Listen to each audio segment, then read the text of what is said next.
Halo semua, saya Misha. Dan saya Renata. Mari support His Grace Church YouTube channel dengan cara like, comment, share, and subscribe. Thank you, God bless you.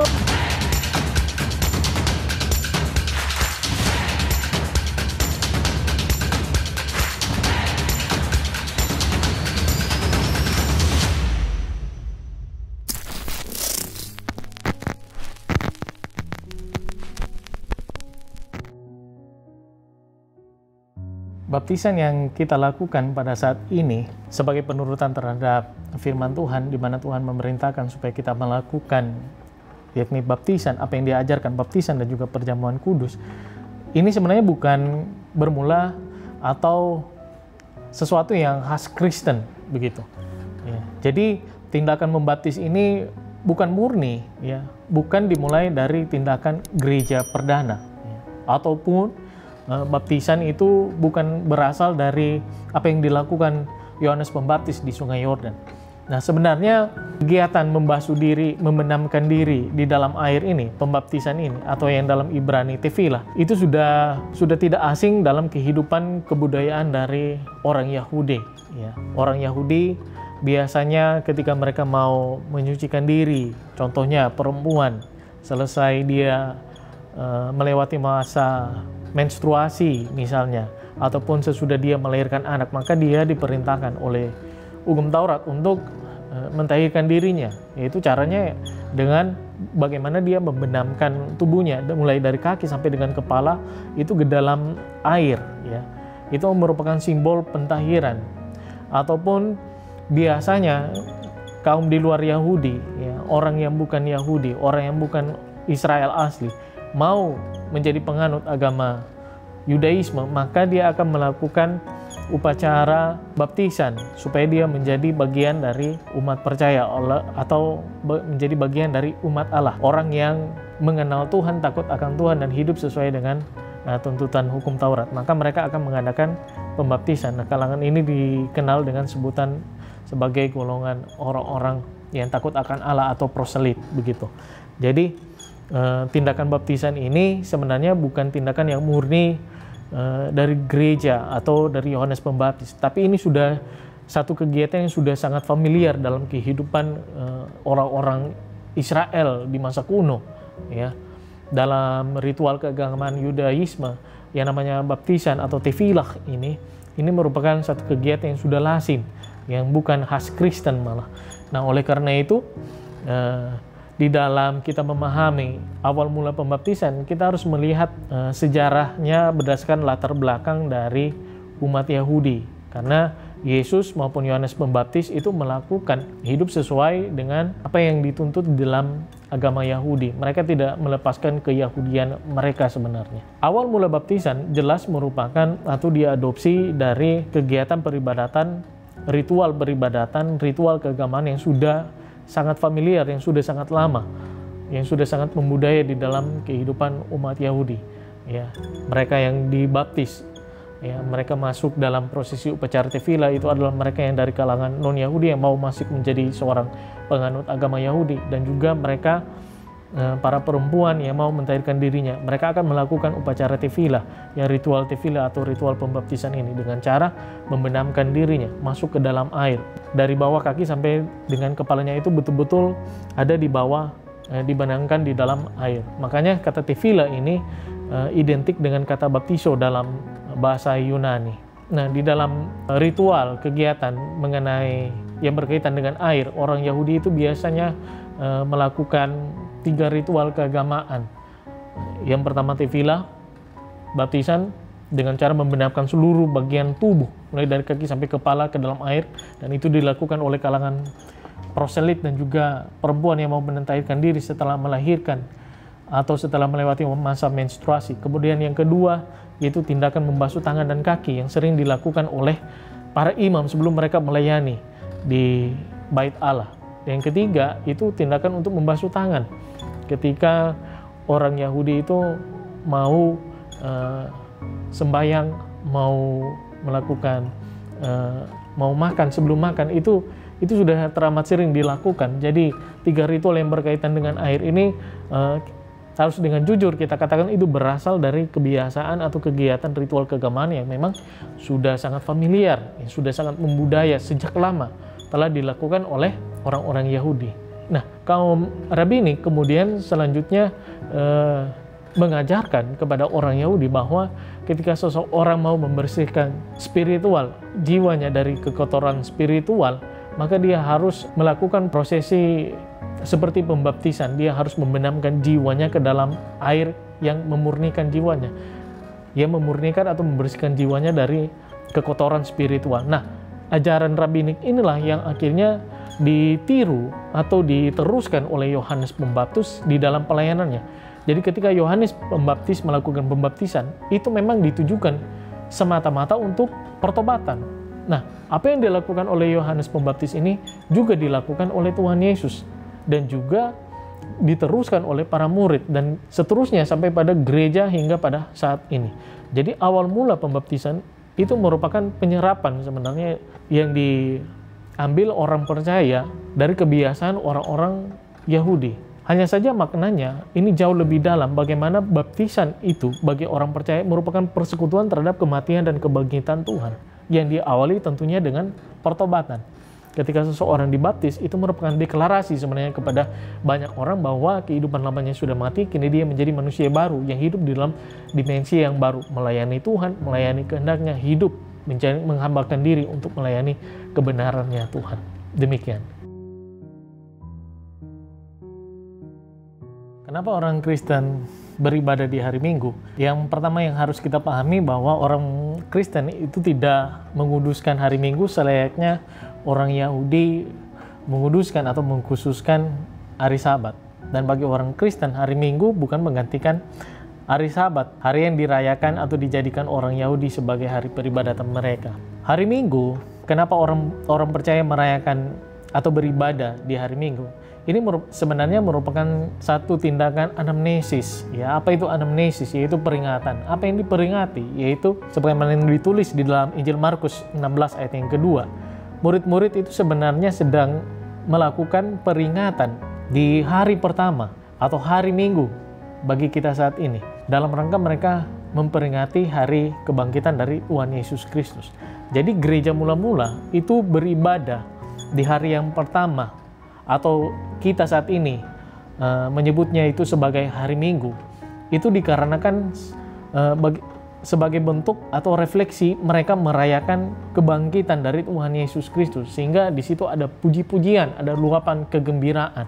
Nah, mereka merayakan hari pertama itu, hari pertama di pekan itu atau hari Minggu kita pada saat ini itu sebagai hari sukacita, bagaimana mereka memperingati kebangkitan dari Tuhan Yesus. Oleh karena kebangkitan Tuhan Yesus, maka permasalahan dosa umat manusia sudah diselesaikan oleh kebangkitan Tuhan Yesus, maka setiap orang percaya itu memiliki pengharapan akan keselamatan, kehidupan kekal di dalam Kristus Yesus. Nah, ayat yang secara eksplisit ya menunjukkan bahwa orang Kristen itu sejak gereja perdana melakukan ibadah pada hari Minggu itu dapat kita temukan di dalam Kisah Para Rasul 20 ayat yang ke-7. Ya, di situ ada frasa memecah-mecahkan roti. Kata memecah-mecahkan roti ini sebenarnya sangat identik dengan ibadah orang Kristen. Kita sama-sama bisa membaca di dalam Injil bagaimana peristiwa Yesus memecah-mecahkan roti. Kemudian di Kisah Para Rasul ayat yang kedua, setiap kali orang berkumpul, gereja berkumpul, beribadah, ya, mendalami kebenaran firman Tuhan, itu selalu disertai dengan tindakan memecah-mecahkan roti. Makanya Kisah Para Rasul 20 ayat yang ke-7 ini menjadi satu indikasi.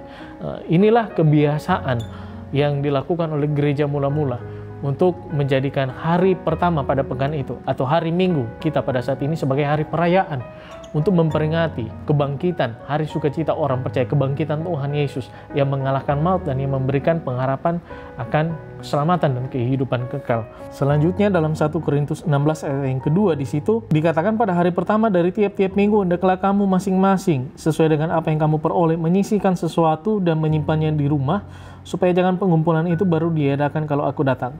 Perhatikan kalimat yang pertama, pada hari pertama dari tiap-tiap minggu.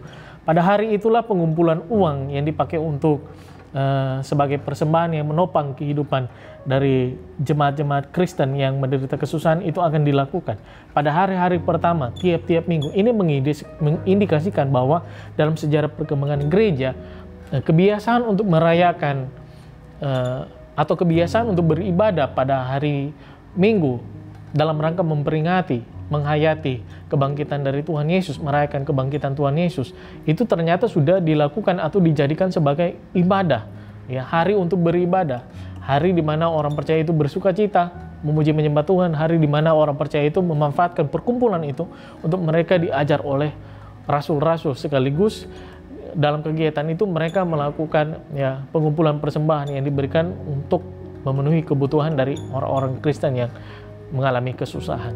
Jadi kenapa orang Kristen beribadah pada hari Minggu? Ini merupakan satu kebiasaan yang memang sudah dilakukan sejak gereja mula-mula, sejak masa para rasul itu memimpin gereja. Kenapa orang percaya memperingati atau orang percaya beribadah di hari Minggu?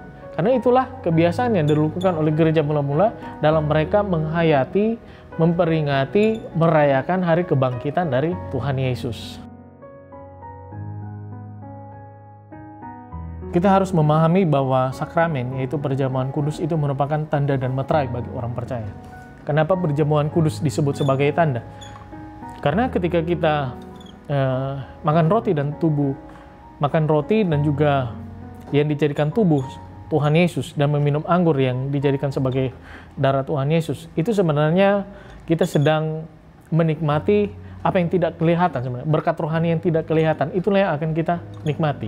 Jadi roti dan anggur yang dipakai dalam perjamuan kudus yang dipercayai sebagai tubuh dan darah Tuhan Yesus itu sebenarnya menunjuk kepada hal yang lain, yaitu karya penebusan Tuhan Yesus di atas kayu salib melalui curahan darah dan korban tubuhnya. Nah, ketika orang percaya menerima tubuh dan darah Tuhan Yesus, menerima sakramen perjamuan kudus, itu menjadi tanda baginya bahwa dialah orang-orang yang ditebus oleh Tuhan Yesus, menerima pengampunan dosa dan menerima berkat di balik salib Tuhan Yesus, yaitu keselamatan, penebusan. Sebagai materai, maka perjamuan kudus itu merupakan sarana yang dipakai oleh Tuhan untuk mengokohkan iman orang percaya bahwa mereka kini menerima jaminan pengampunan dosa, menerima jaminan kehidupan kekal melalui karya pengampunan dosa yang dikerjakan oleh Tuhan Yesus dengan mempersembahkan tubuh dan darahnya di atas kayu salib. Sekaligus juga menjadi pengokohan, peneguhan iman mereka bahwa ketika orang percaya makan tubuh dan darah Tuhan Yesus, maka dia dipersekutukan dengan Tuhan Yesus sendiri, dengan pribadi, dengan karya kematian dan kebangkitannya di atas kayu salib. Nah, yang menjadi permasalahan sebenarnya adalah sifat dari persekutuan ini. Ini diawali pada masa reformasi, pada masa tokoh-tokoh reformasi, Luther, Calvin, Zwingli, maupun gereja Katolik Roma. Nah, dalam iman gereja Katolik Roma, sifat persekutuan bersama juga dengan gereja Lutheran, sifat persekutuan orang percaya dengan Tuhan Yesus itu bersifat jasmani. Ya, Katolik Roma itu mengimani yang namanya doktrin transubstansiasi. Artinya orang percaya bersekutu dengan Tuhan Yesus itu dengan memakan tubuh dan darah Tuhan Yesus secara real. Artinya dalam doktrin transubstansiasi orang Katolik, mereka mengimani bahwa ketika tubuh dan darah Tuhan Yesus itu sudah diteguhkan, maka yang dikonsumsi, yang diterima itu benar-benar adalah tubuh dan darah Tuhan Yesus secara real. Sedangkan gereja Lutheran, mereka mengimani doktrin konsubstansiasi. Artinya, ya, roti dan tubuh Tuhan Yesus yang mereka roti yang dijadikan tubuh Tuhan Yesus dan anggur yang dijadikan darah Tuhan Yesus, mereka imani itu adalah tubuh dan darah Tuhan Yesus secara real. Tapi tidak dalam pengertian orang Katolik yang betul-betul terjadi perubahan zat. Zat dari roti dan anggur itu tidak berubah. Tetap itu adalah anggur, air anggur, tetap itu adalah roti. Tetapi di balik roti dan anggur itu, disitulah kehadiran Tuhan secara real terjadi ketika orang percaya mengimani.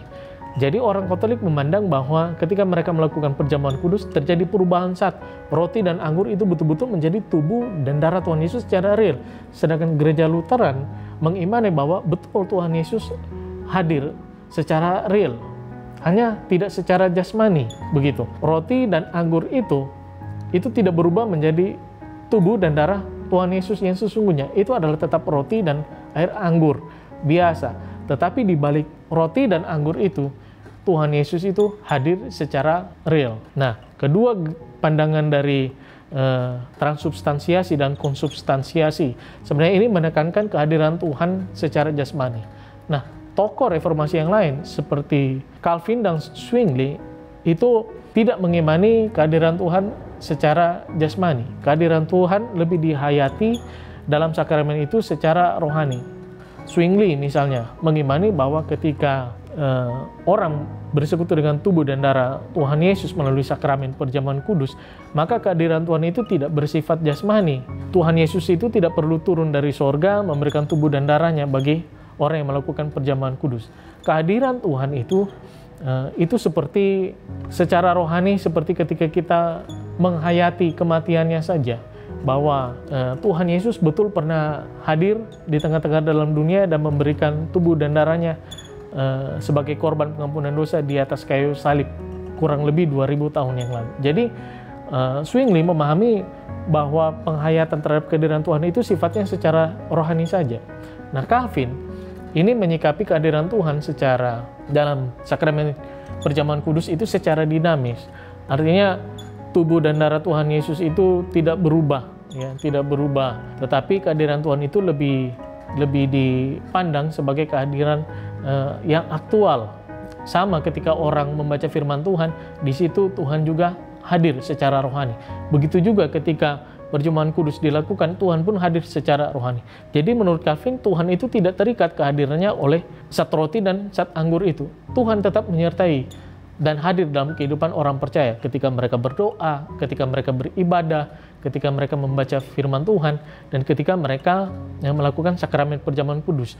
Jadi menurut pandangan Calvin, tidak ada sebenarnya kehadiran yang begitu berbeda ketika orang melakukan perjamuan kudus.